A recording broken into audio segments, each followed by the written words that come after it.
Once upon a time, a person asked me this question. I am tired of this life. I thirst for the Lord. If I commit suicide, will I be with Him more quickly? First of all, one must know that this is a question that sooner or later every man will have to ask himself. We often believe that when we become a Christian, everything is rosy forever, we are saved, and it is a total joy. Even in evangelical churches, there is this flaw which states that as long as joy is there, it proves that one has faith, and when misfortunes happen, it proves that one is losing faith. This is completely and totally an error. Just look at the Acts of the Apostles.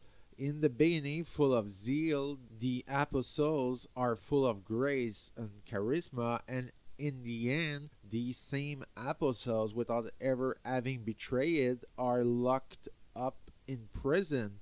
In this time, no angel comes to save them. In fact, we must understand that this life is a purgatory, a path where God will prepare our hearts for the beatific vision, and for this, of course, we are separated from Him for a certain time, and we are separated from Him by trials, including the famous night of the Spirit. That means that at some point He even takes away from us the impressions that we are saved, and it is not to lose ourselves. It is because no one can see God without dying to himself. This signifies becoming humble about himself, because God, who is the infinite, the all-powerful, is like that. He is poor and humble of heart in his Trinitarian life.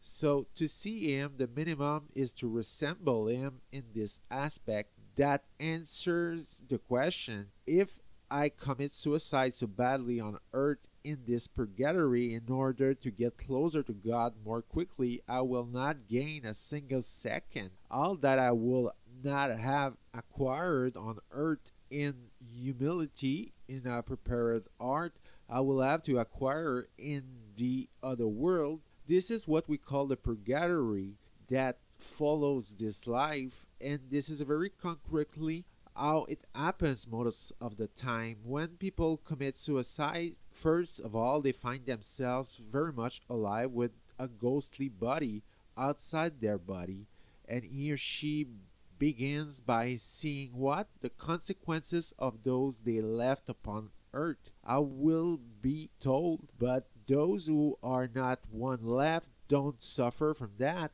That's true, they don't. But for those who have someone, then they are so sorry that instead of going to the other world, they really stay there out of goodwill to help those they left behind, and that above all, they don't do the same thing. I remember one of my students who told me that one of her friends had committed suicide, leaving them in great distress, and she herself was eventually thinking about suicide, and she felt her presence very strongly, and when she understood that she had to reassure her that she wouldn't carry out such a gesture, then she had the impression that her friend had gone to the next world, as if delivered, relieved after the stupidity she had done.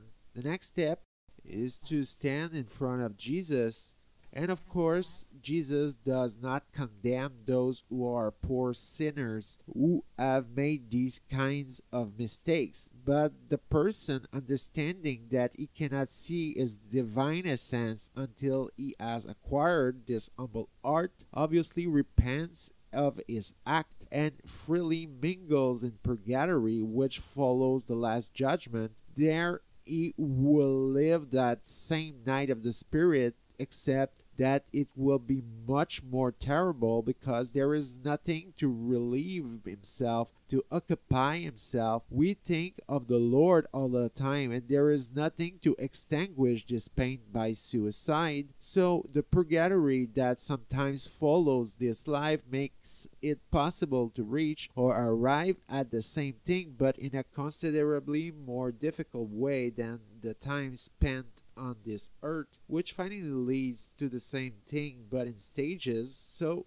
I know that some theologians dispute that the purgatory after this life is harder than the purgatory of this earth. They are not wrong when one knows the experience of the night of the spirit, which is a form of despair, whether on this earth or in the other. In the end, it arrives at the same result. It's absolute suffering, but it's better to live it in this land, and it's swifter.